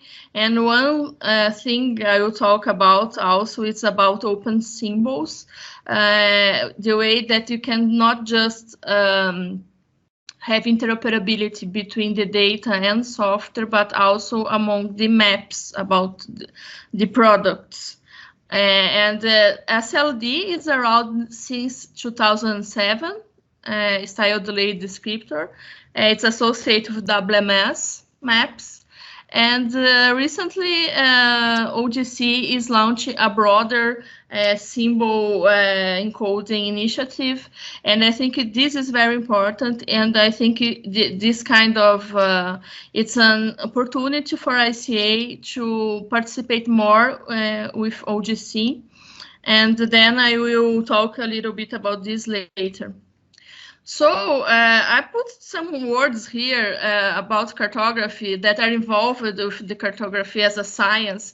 And the cartography as a science, it's not ever a concept. It was graduated, carefully crafted during the last century, the 20th century.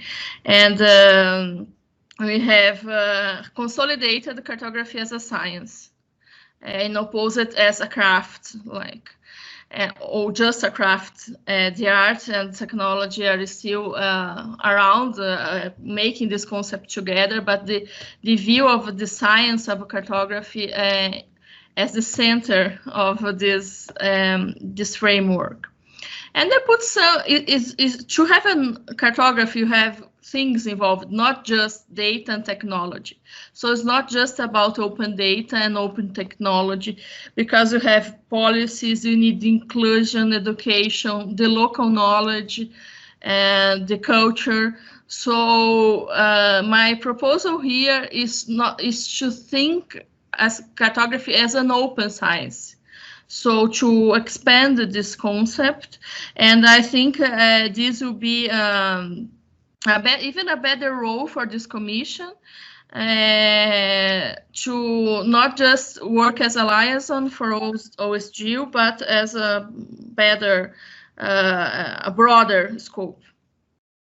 When you talk about open science, there is a lot of principles that are important, and they are all related with our discussion in this workshop today about fairness, equity, inclusion, and so we have to follow these principles of research that's findable, accessible, interoperable, and reusable.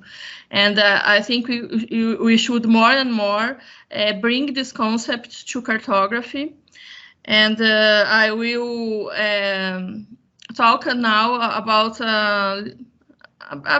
each of the ideas I have, and you can discuss later, of how this can affect our work as cartographers or as researchers in cartography. Because it's just not open source code that is important, very important, and open data, but more about things like ethics and citizen sciences and reproducible research, and even open pedagogy or open educational repositories, things like that. So it's broader. We're talking about like branches of cartography, as Robert Roth said before, data feminism and decolonization cartography, and all of other discussions. I think this is very interesting, and are all inside of this framework. And the thing is, cartography to whom? To go from data to knowledge, to have these broader perspectives, we require a user-centric approach, as Robert also noted, that not the average user, but all the broad spectrum of user and users' needs.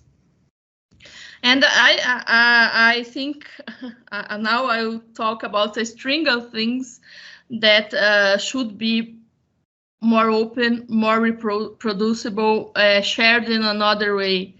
And one, and it's the modeling of the geospatial solutions, things like requirements solicitations and other research. I put here the work of Professor Claudia Hobbes-Luther, Corne, and Ivana. And we are working with this a lot in our graduate program. We have a lot of studies thinking about how we can document better and share better the user's need throughout the process of modeling a solution.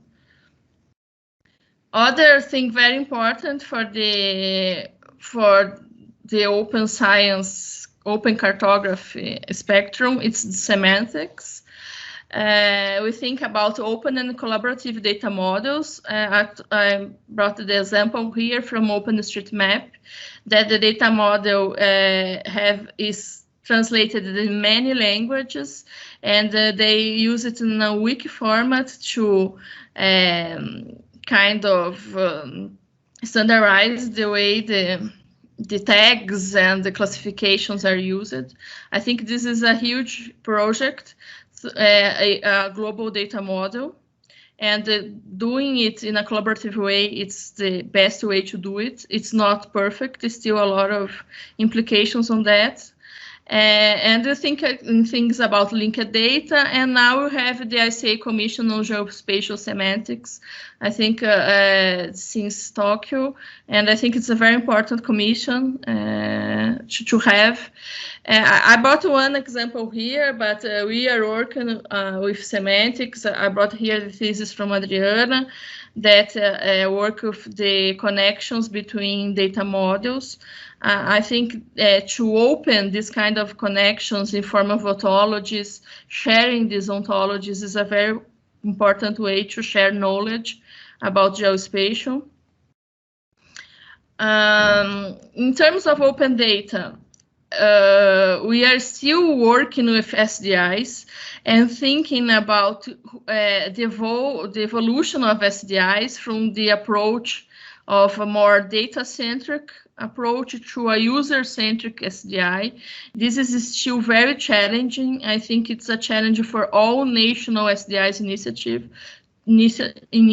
to become even more important. We had last month Brazilian symposium on SDI, and a lot of works there were talking about really how to insert the user in this more traditional SDI concept. And we have all this collaborative mapping and OpenStreetMap, and we are researching about data quality and integration of OpenStreetMap with authoritative mapping.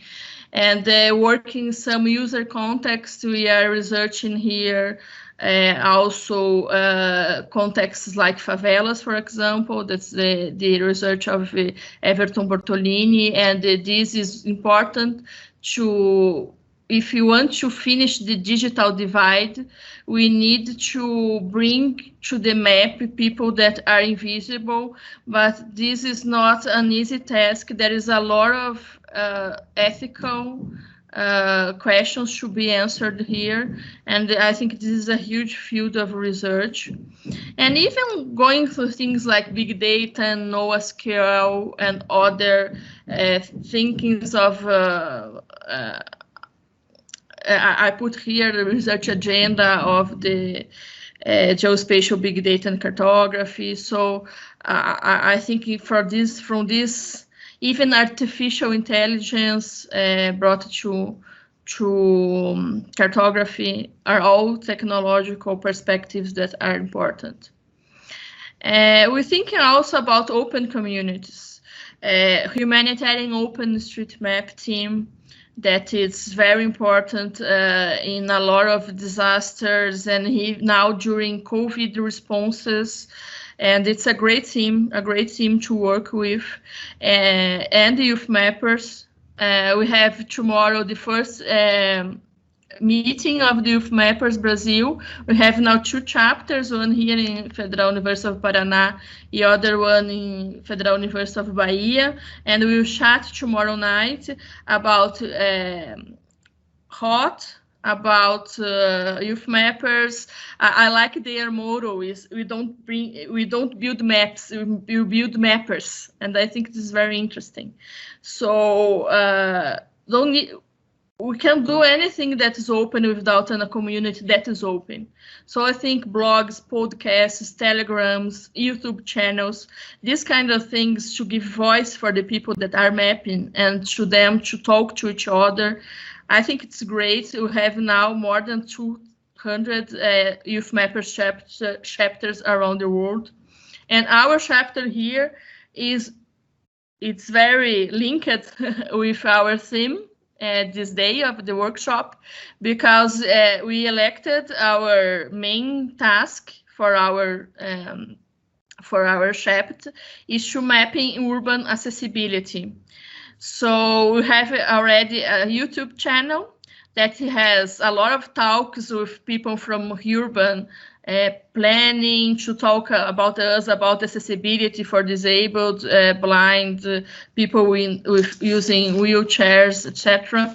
And the lack of data about this in Brazil. So we have a presentation tomorrow and a mapathon on Thursday. And I think this is a great way to bring accessibility also into our maps. Talking briefly about another dimension of open, that if it's open science, it should have their data open. So we are some years now working with academic SDI, because university not just teaches, but produce a lot of data, and this data should be available. We have our portal, our GeoNode portal, and I think this is one main thing to make cartography more accessible. It's to put the data made within academic field more available for everyone, not just papers and text, but also data, and also I changed the order here, no, and also software. I will talk about the software later. I put some papers here about our academic SDI and a network of academic SDIs that was built here in Brazil. We need also to have open data policies. We had in Brazil our Brazilian SDI in 2008, open data legislation since 2011, but we are facing a lot of challenges.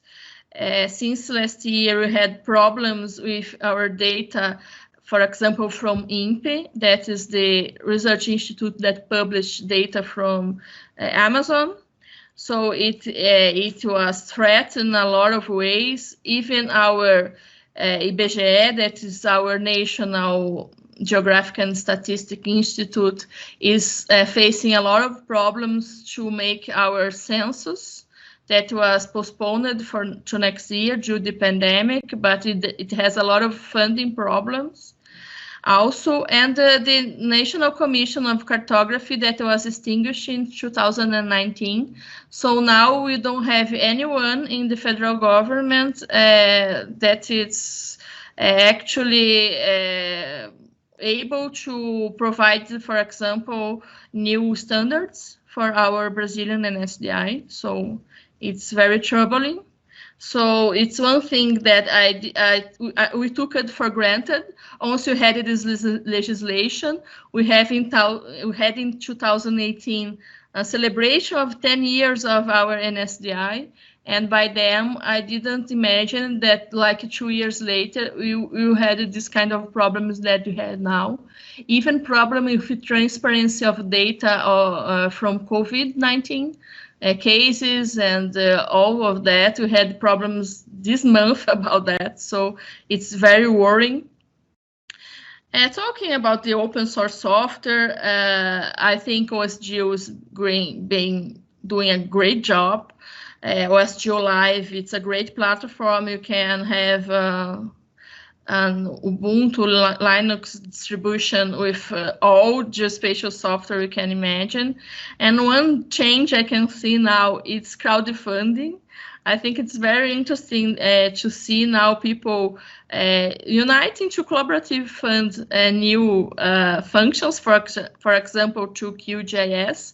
Now we have the most recent, it's LiDAR capability to have cloud data in QGIS. So I think this is a very exciting way to think about open source software nowadays. But bringing again to the open source software in academic perspective, we did this study with a student that's now a PhD student, Eduardo. And we saw, we interviewed a lot of people from academic and professional backgrounds, and you see that in academic software is much more rare to share their code. So I think it's again a way to think the academia as a more open environment. Other thing is the educational resources. If you have a lot of things about QGIS or any open source software, but you don't have education materials, it's not inclusive. And if it is all in English, it's not inclusive as well. So we are working with Geo for All Iberoamerica, thinking about translating more things into English, to Spanish. I talked already with Meno Crack about translating the book, the SDG book, to Portuguese or to Spanish. I think this kind of the language barrier must be finished as well. We have materials in UN OpenJS initiative. Now, this year, we have more than ever online events and remote teaching. So we were forced to go online. So I have now a lot of online courses that can be shared, and I think this is the same for a lot of people around the world. And one thing about education, and this is a link with the Commission on Children as well, is the Olimpíada Brasileira de Cartografia.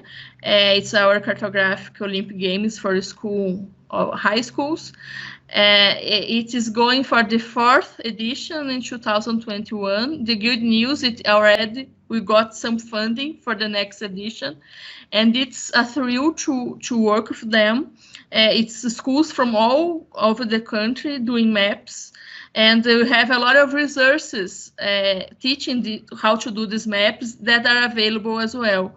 And this afternoon, one of my students will analyze, will share with you some results we had, because last 2019 edition, one of the tasks was to do tactile mapping, and the results were amazing. So stay tuned for to this afternoon.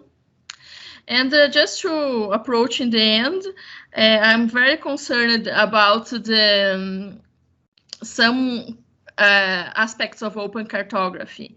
One is a part of the symbols. We did a GitHub repository called Open Cartographic Styles, and now we have a style hub of QGIS. It's very interesting. So we can share not just the data, not just the software, but the symbols are open source.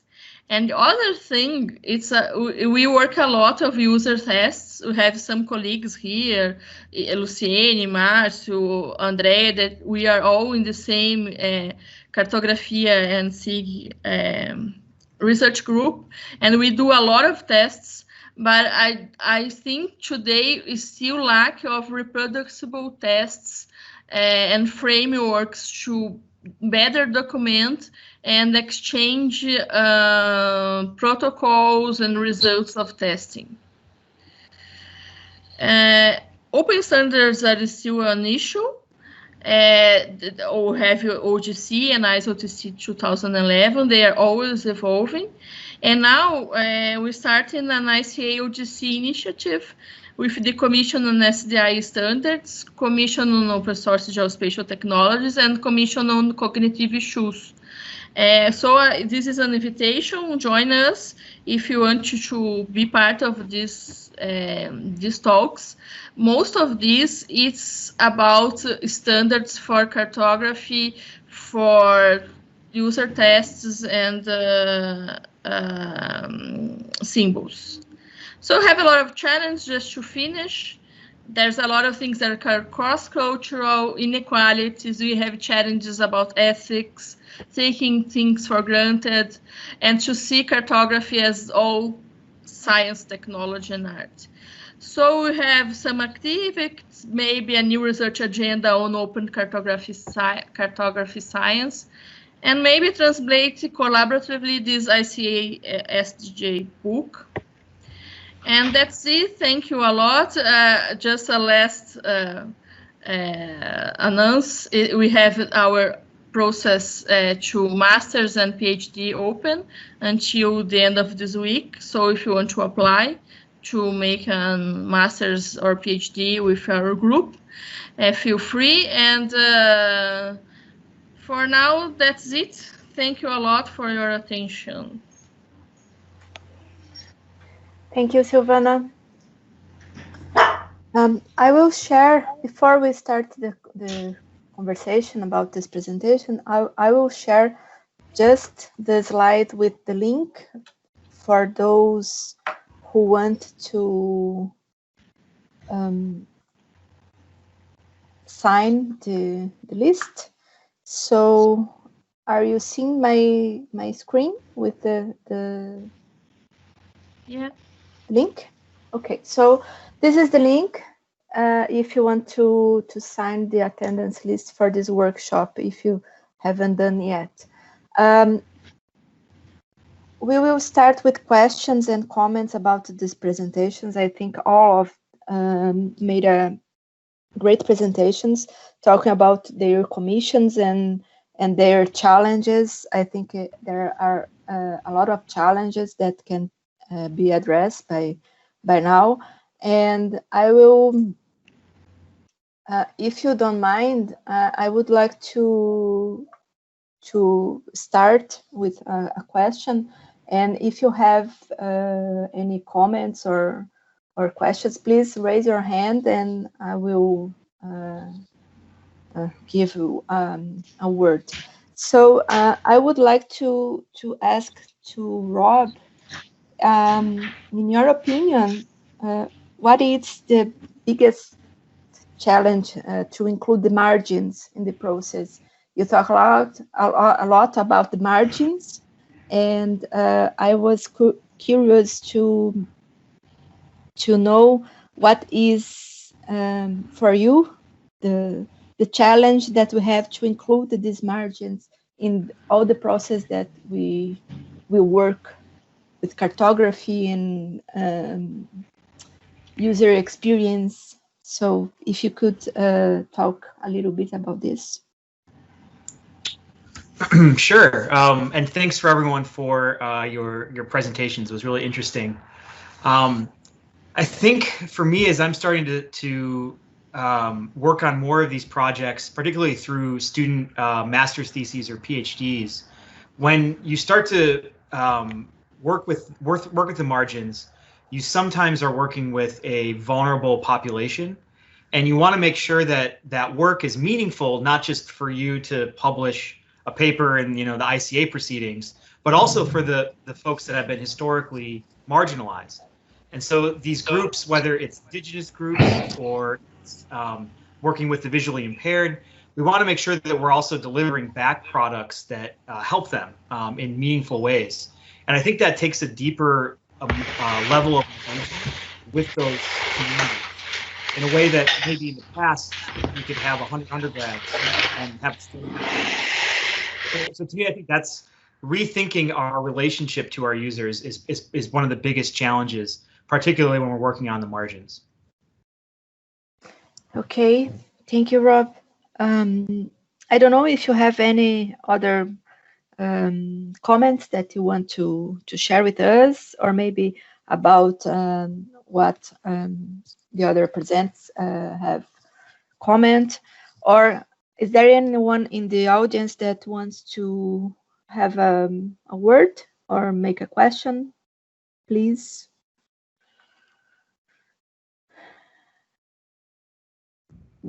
Vocês podem perguntar em português, tá? Não tem problema. Qualquer coisa a gente dá um jeito. As pessoas estão tímidas para perguntar em inglês. Sim, não se acanhem. Faça uma pergunta em português e a gente traduz.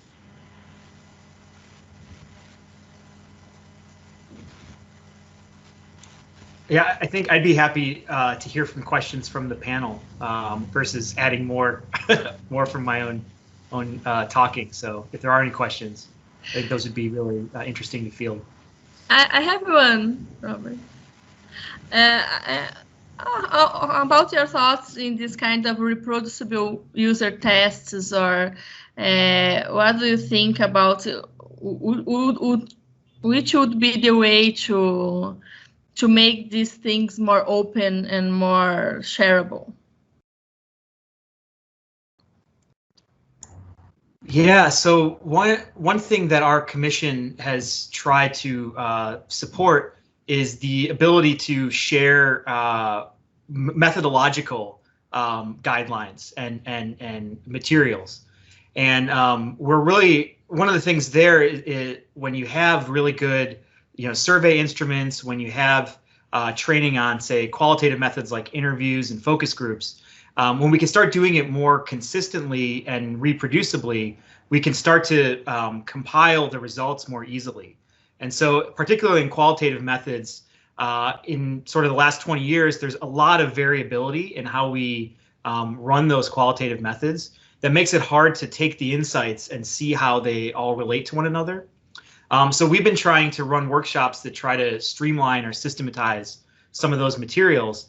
And the key thing then is if someone has done a study with the average, the middle of the bell curve, then you can take a particular marginalized group and really easily compare and contrast the findings.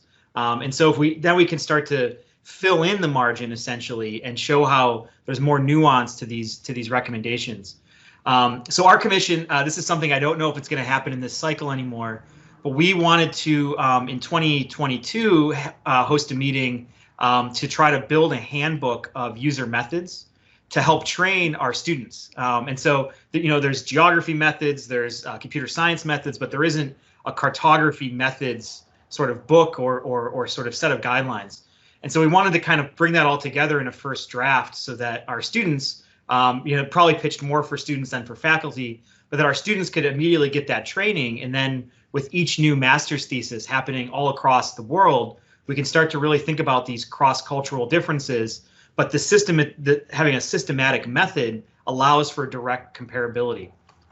So again, we were hoping for 2022, we were going to meet in this awesome place called the Geofort in the Netherlands. It's a geography, cartography-based museum in the Netherlands.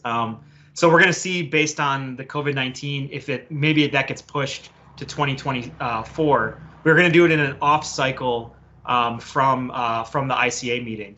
But that's something where we'd welcome all sorts of participation from other commissions as well in that initiative. So I think consistency. Yeah. Even the effects of the pandemic in the user testing, because we had to change a lot of things that we were doing, to remote tests, and I think to share these experiences, because we are not able to do like presential tests anymore. So I think everyone will have a lot to talk about. Yeah, and so thinking about connections with the open source commission, there's two products from my lab that I want to emphasize. And is there a chat? I can't share anything in the chat, right? No. Yeah, I can't as well. I don't know. Yeah, I don't know what happened when I created this room. I don't know if I have to set this option. Sorry about that. Let me see if I can't just share my screen instead. Okay. Can you see my screen? Yes. Yes. Okay. So the first, and we use GitHub as well, so I was really happy to see the open source commission focusing on GitHub. We've developed a tool called Map Study, so it's UW-CartLab/Map Study. This is a tool that is now in kind of its first full release. That's a map-based survey tool, and it allows you to very quickly configure surveys that have slippy maps that you can then track every interaction.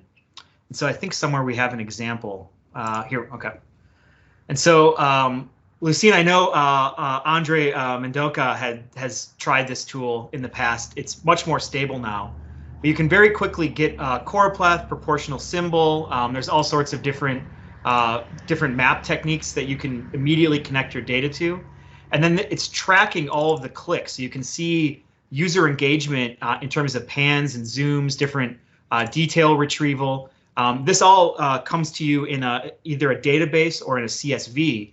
And then you can ask various questions as well. So all sorts of Likert scale questions or true false, long answer. And in the past, this required a relatively complex kind of coding, but we now have a survey construction tool. A configuration tool that allows you through a point and click interface to set up this entire map study. And so this is all open source, it's all freely available, and it also helps make consistent our ability to study interactive maps, because why not study them right now since everyone's online anyway, let's see how people are using our interactive maps. And then a second one that is particular for, let's go to UW CartLab, for the open source community. As part of a large research grant that I have at UW, we just released an open source workbook. This is a completely free workbook on how to design and develop web maps. And it goes through the basics of open source cartography, and then it provides examples in the leaflet and D3 languages on how to create a relatively straightforward web map with all the code. And this is something that, because I teach this class every spring, we're going to keep it updated. Every May, a new version will be updated.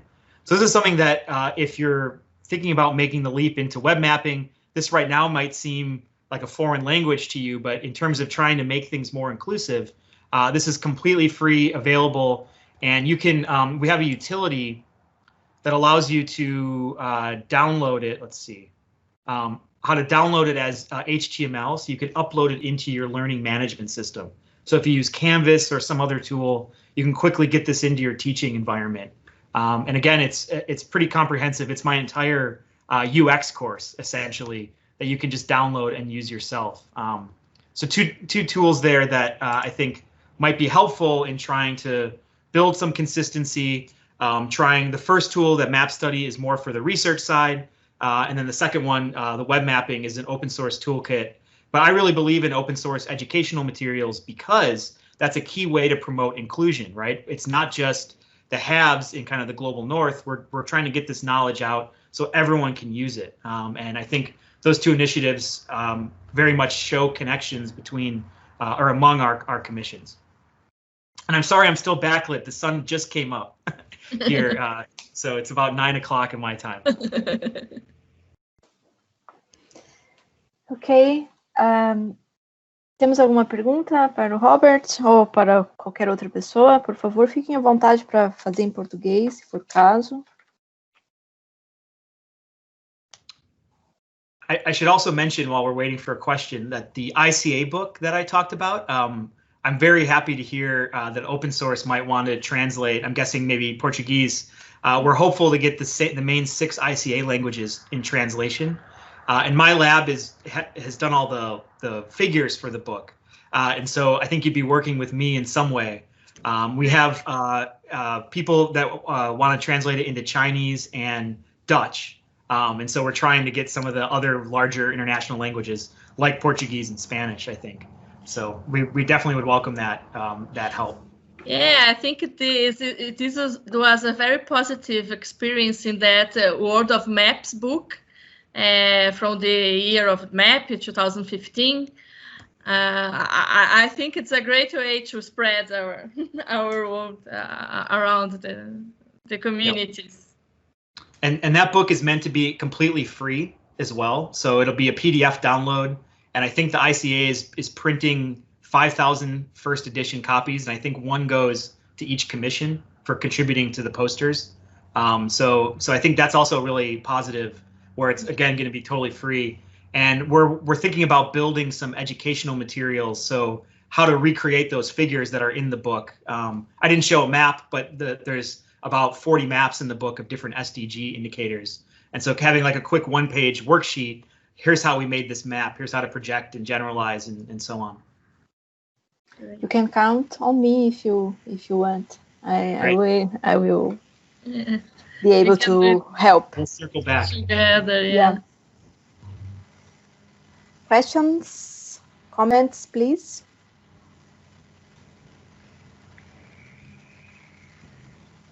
If there are any questions or comments, I would like to thank you again to the 4 speakers. And I know that is very early for you, Robert, but it's difficult to us. Lots of coffee. Okay. Next time I will set up for the afternoon here.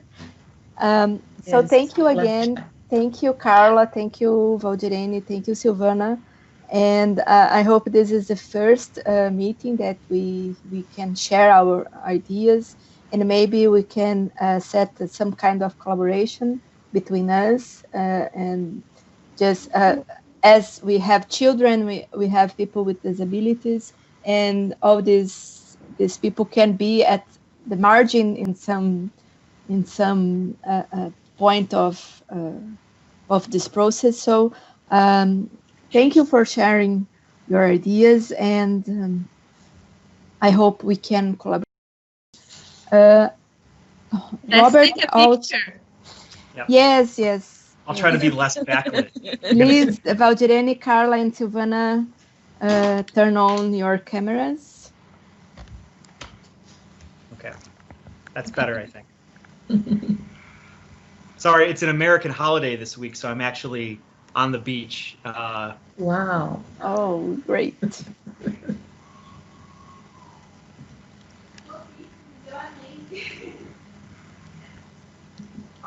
Silvana, do you have the all the people in the one screen? Because I don't. I don't as well, I think. I don't know why. No. I have more or less. Okay. Let's do it. Smile.